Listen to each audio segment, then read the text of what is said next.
Conor McGregor just scored his first knockout in nearly 5 years, but not in the UFC. No gloves, no octagon, just a dark nightclub in Ibiza, a random civilian, and one brutal punch. Actually, two. After months of carefully trying to rebrand himself as a family man, an entrepreneur, and even a political voice in Ireland, all it took was one night for the mask to slip and the real McGregor to emerge. The worst part, no one was surprised, because deep down, we all knew this version of Conor had never really left. The footage is short but haunting. McGregor, surrounded by a sea of club-goers and flashing lights, delivers a sudden punch to a man's face. Then another. The man doesn't fight back. There's no confrontation, no shoving match, no aggressive behavior from the victim. Just violence. And it happened so quickly that even the crowd around them seemed momentarily stunned. For a man who built his legacy in controlled violence, seeing Conor revert to street aggression felt like a regression, not just professionally but personally. What made this even more disturbing wasn't the punch. It was the context. McGregor had spent the better part of the last year trying to fix his image. After legal battles, sexual assault allegations, outbursts and arrests, the Irishman was posting family photos, preaching discipline, and even dipping into politics. But it only took one night, one moment, for all of that effort to evaporate. There's no spinning this one. The video makes it clear. The man never touched McGregor. There was no immediate threat. He didn't throw a punch or even seem to be arguing. Yet Conor reacted with violence. Violence that could easily cost him hundreds of thousands of dollars. In most countries, a professional fighter is considered a weapon, and hitting an untrained man, especially one who wasn't being aggressive, falls directly into the category of excessive force. It's safe to say that lawyers are already drafting paperwork.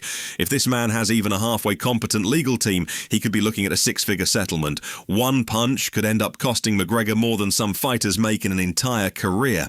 Ironically, it might become the most lucrative knockout of the victim's life. This isn't new. If anything, it's déjà vu.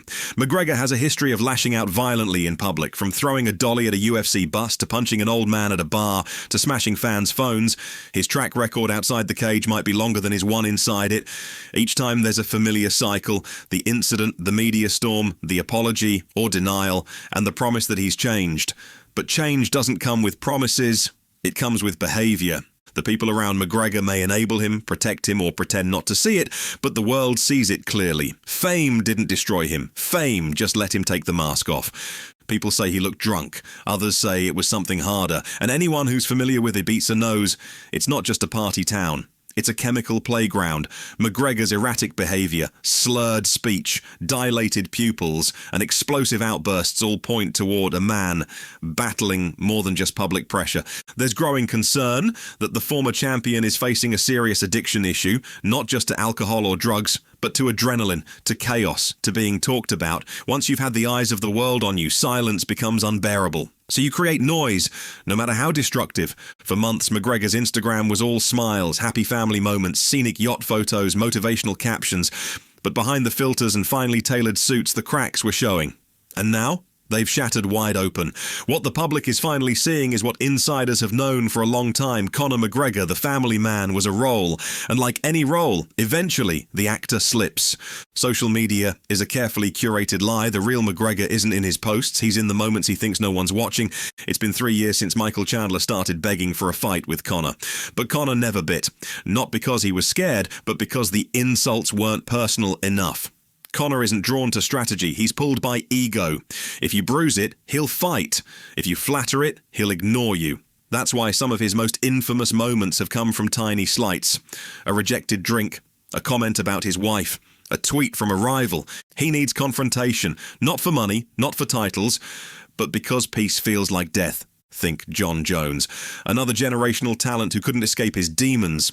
Like McGregor, Jones has become a caricature of his former self. Both men had the world at their feet, and both burned it down from the inside out. Why? Because for fighters like them, the real opponent isn't across the cage. It's inside their own mind. Money amplifies personality. For Jones and McGregor, it didn't corrupt them. It exposed them. And while McGregor burns headlines, Georges St-Pierre builds legacy. GSP was never the flashiest. He wasn't the loudest, but he was disciplined, focused, clean. He walked away on top and never looked back. That's why his name still commands respect. That's why his story inspires rather than repels. In a world filled with cautionary tales, GSP is the rare blueprint of how to do it right. McGregor could have followed it. He chose not to. The outburst, the footage, the spin, the apology, the return to silence, and repeat. McGregor's downfall isn't a mystery, it's a formula, and it's happened too many times to act shocked. At this point, his fans know what's coming next. His critics are already writing the next headline. The saddest part? So is he. Because even when he swears he's changed, the timer's already ticking, and eventually it always runs out. Dana White might still dream, the UFC might still mark it, but the fighter McGregor once was, the disciplined, hungry champion, is gone. That man died in the ring, or maybe it happened on the yacht, or in a Dublin pub, or in Ibiza. The truth is we don't know when the switch flipped, but we know it's been off for a long, long time. Conor McGregor isn't coming back. Not really, because you can't return to something you've abandoned completely. Conor McGregor used to warn young fighters about ego, fame, and indulgence. He used to preach focus, discipline, and legacy. Now, he's the warning. He's the cautionary tale. The man who had it all and lost himself instead. What we saw in Ibiza wasn't just a man punching another man, it was the end of a myth. The moment when even the most loyal fans had to ask, is this who he's always been? Because if so, the gloves are off. And not just in the ring. This was yet another chapter in the wild saga of Conor McGregor. Thanks for watching. If you enjoyed the video, make sure to hit that like button, leave a comment below, and don't forget to subscribe to the channel so you don't miss the next story. See you in the next one.